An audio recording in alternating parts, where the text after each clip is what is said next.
Morning Year 12, welcome to this first video on the Crusades, which is the second unit that I'll be teaching you. So Mr. Harris will be teaching you Russia and the coursework component, but we will be sharing the coursework component and we'll explain why next week.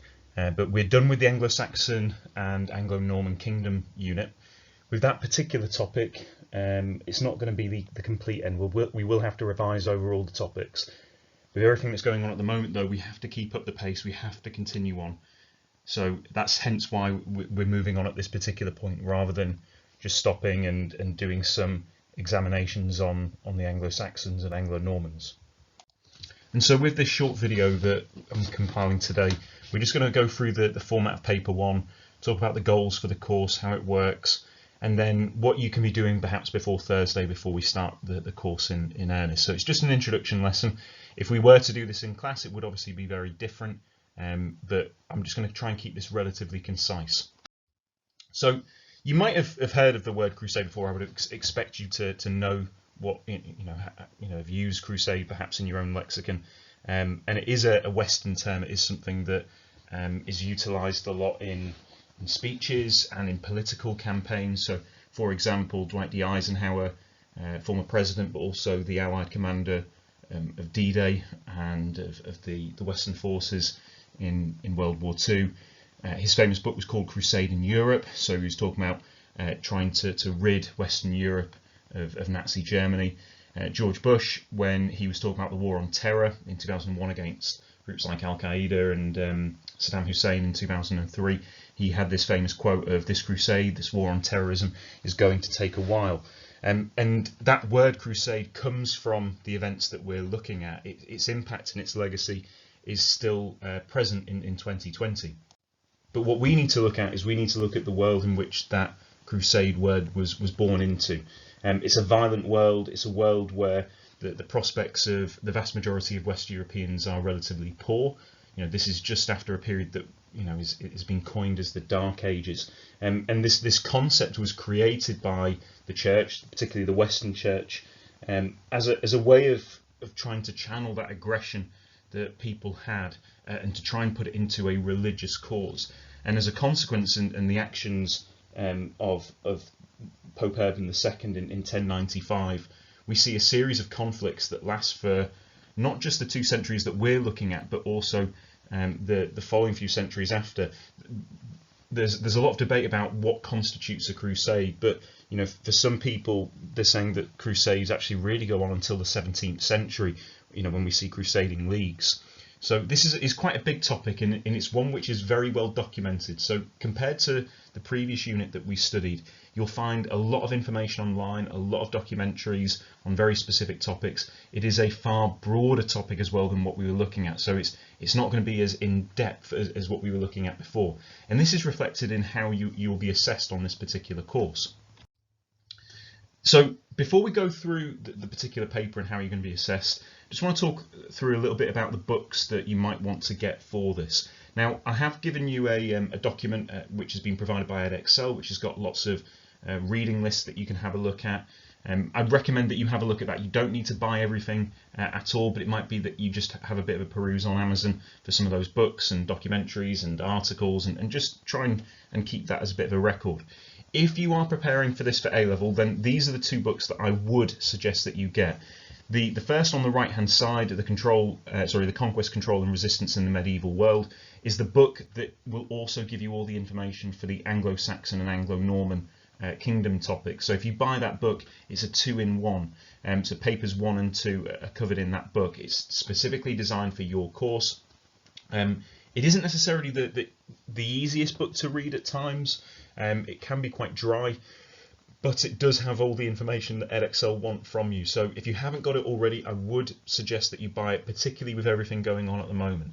The book to the left is a lot shorter, but it's very easy to digest. It's very interesting. It's very well laid out. It's done by the school's history project team.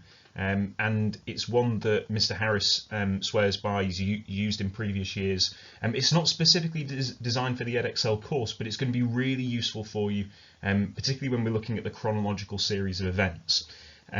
So I would suggest if you've got time, you've got the money and the capacity, and your parents are there to support you with it, please buy both. If you can't buy both, just let me know, and I'll try and see what we can arrange as a department. Paper 1 then, this topic for the Crusades, is assessed in an examination that lasts 2 hours and 15 minutes, which is 45 minutes longer than paper 2.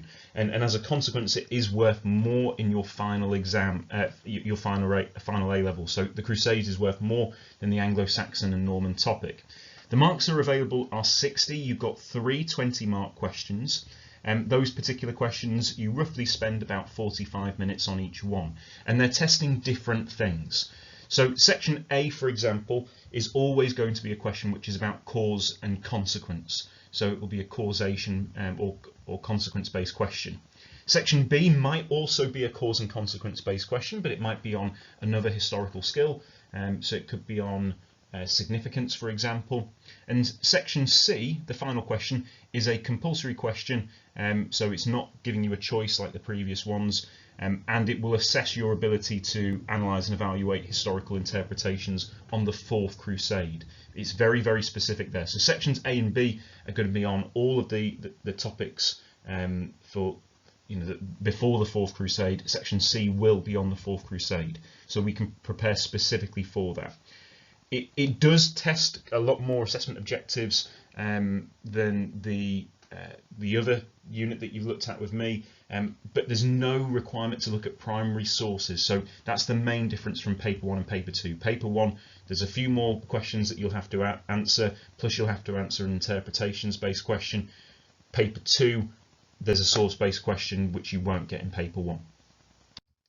So with paper 1, they want you to divide up the course into 4 different themes. So rather than you being asked questions on specific events like we were for paper 2, you'll be asked thematic questions. So those questions could be on one of the following 4 themes. Reasons for the Crusade, so why did people travel all these distances to try and defeat people in the Holy Lands.